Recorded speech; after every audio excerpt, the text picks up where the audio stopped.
If we're going to be prosperous and if we're going to be vital, we better really understand what are the things that we have, what are our assets, how are we going to build them, and what's the elephant in the room? What are the things that we don't have that prohibit us from becoming prosperous?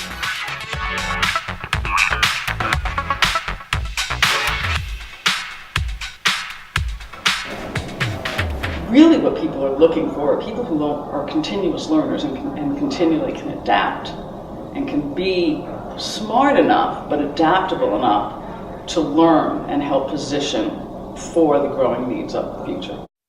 At the core, what people and what in our society creates, what it imagines, what it develops, is the first step in our economy.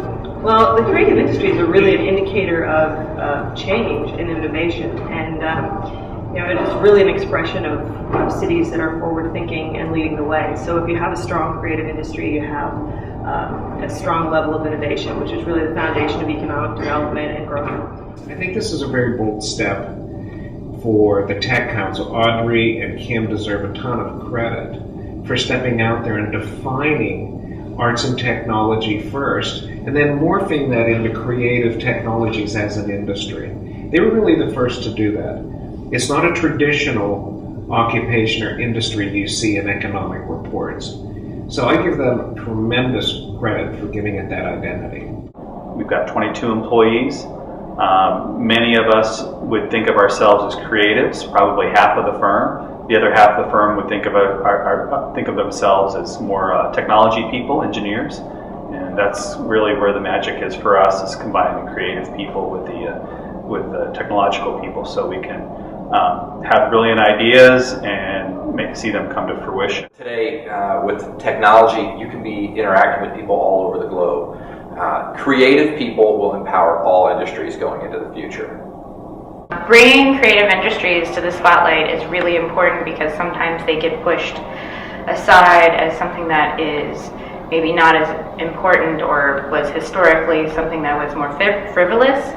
With other movements like things that are happening at the D School and IDEO, I feel that it's really great that Pittsburgh is jumping on the bandwagon to help to showcase the true innovation that can come through our creative industries. Well, I'm sure it'll surprise a lot of people that there's over 260,000 people involved in the creative industries in this region. That's a lot of people, a lot of employees, and it just talks about creativity is involved in everything we do. So to have creative resources in a major city like Pittsburgh really helps the economy, it helps the educational environment, it really helps to have the emotion, the pace, the spirit of the city captured in many different ways. Considering the complexity of the landscape of the 21st century and the connectivity of that landscape, one individual cannot now produce that really diverse innovation you need to address complex problems.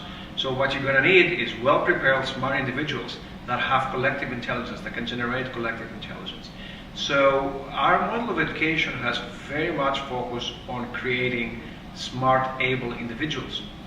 We now have to focus on a two-dimensional approach that of course continues to prepare well-prepared individual experts, but then those experts need to actually be able to have collective intelligence, generate collective intelligence. That is where a lot of the major innovations are going to come from. That is something we're very much working on at Carnegie Mellon, the idea of combining individual solid preparation with preparation to be a team member.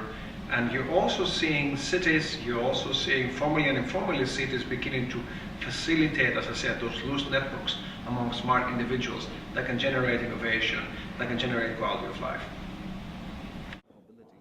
One of the things about being the official statistician of the creative class, which, yes, is a real challenge because, as I told Lou, after Richard's first book event, which was on the south side here, for Rise of the Creative Class, we left the Cafe Allegro, which is where it had been held, and we were out on the south side crossing the street, and I turned to Louie and I said, "You're never going to be able to organize the creative class."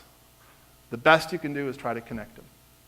And I think that that has held true in the intervening 12 years since, and everything that's been happening. But part of it is about actually being able to define and understand and explain kind of what's going on. And so I think that's a key part of really what I want to do in the next few minutes to help you understand. There's a lovely 200-page report that is full of so many numbers, even people at Carnegie Mellon will be upset with it.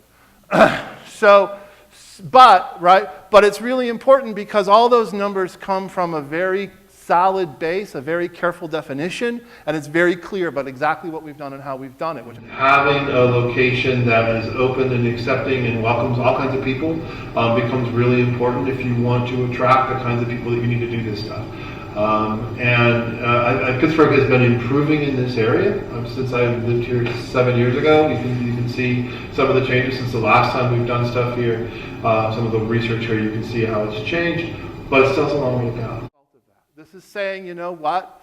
Here are industries, here are things that we're doing really well, that we should be very proud of. And you should be, because this is really amazing that it kind of across all of these different sectors, all of these different parts, what you see is that the Pittsburgh region has been growing stronger and faster over the past several years than the country as a whole. Now, are there places that have done better on individual ones? Absolutely, right? But relative to just the rest of the country, it's really good, strong performance. In Pittsburgh, we're very lucky because the 7 creative industries we studied, defined very broadly, all have grown over the past 5 years. And they tend to be the glue that helps drive other industries in Pittsburgh. We looked at 20 other regions plus Pittsburgh, both what we call best-in-class peers and traditional peers.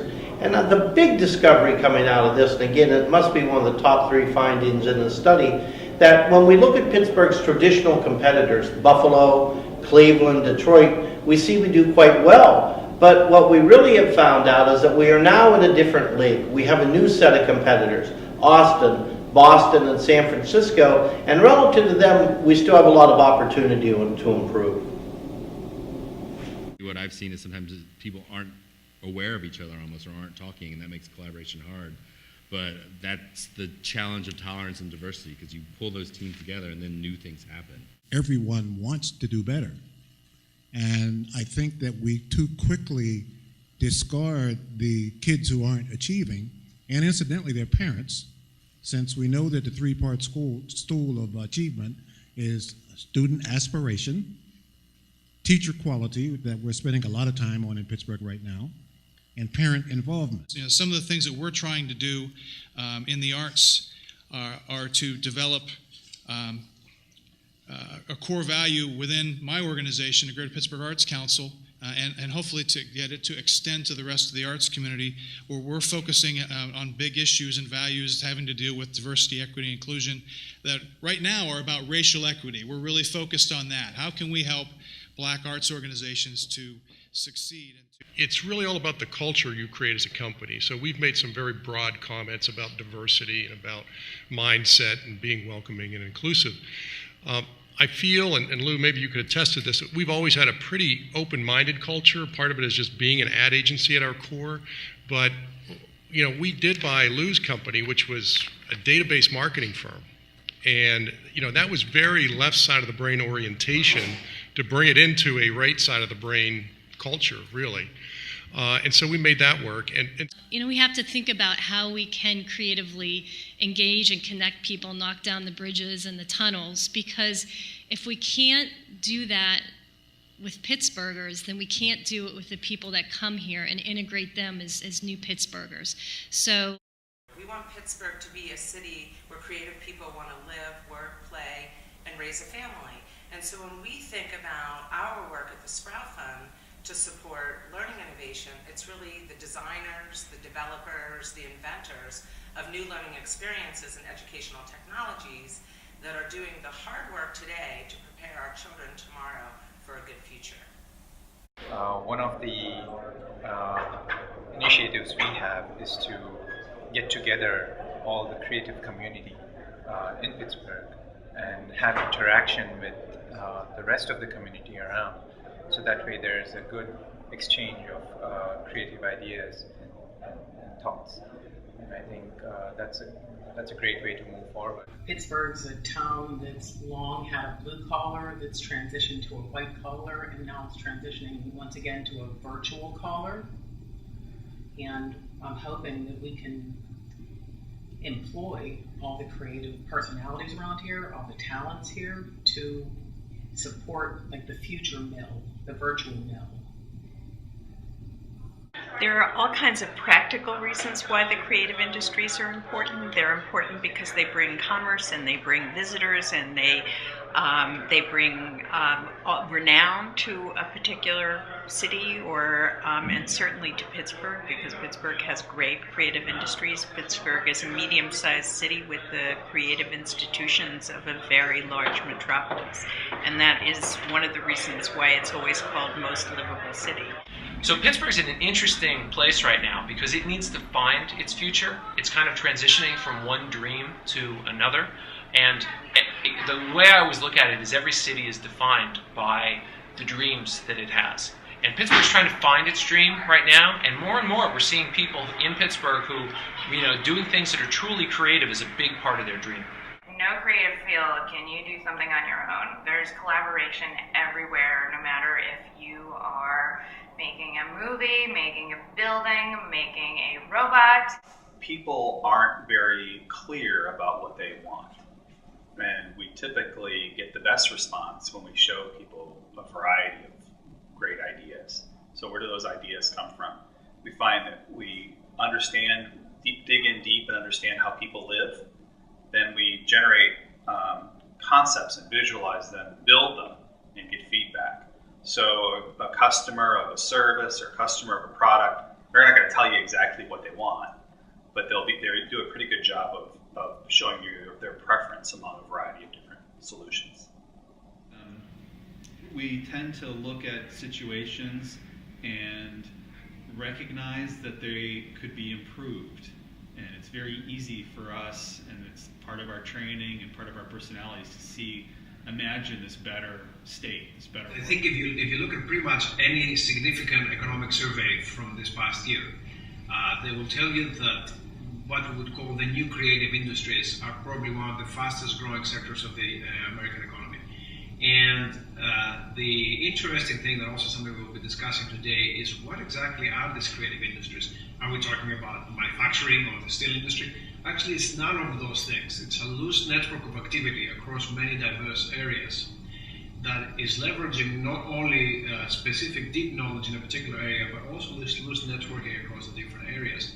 And that is allowing it to produce kind of collective innovation that is very unique to urban ecosystems that have that type of diversity that can produce this innovation. And something that's very hard to outsource, right? You either have the right ecosystem that can facilitate both the existence of deep knowledge in areas, but then also this loose networking, or you don't have it. It's not something you can just create out of nowhere. I'm like, wait a second. The exciting networking. Honestly.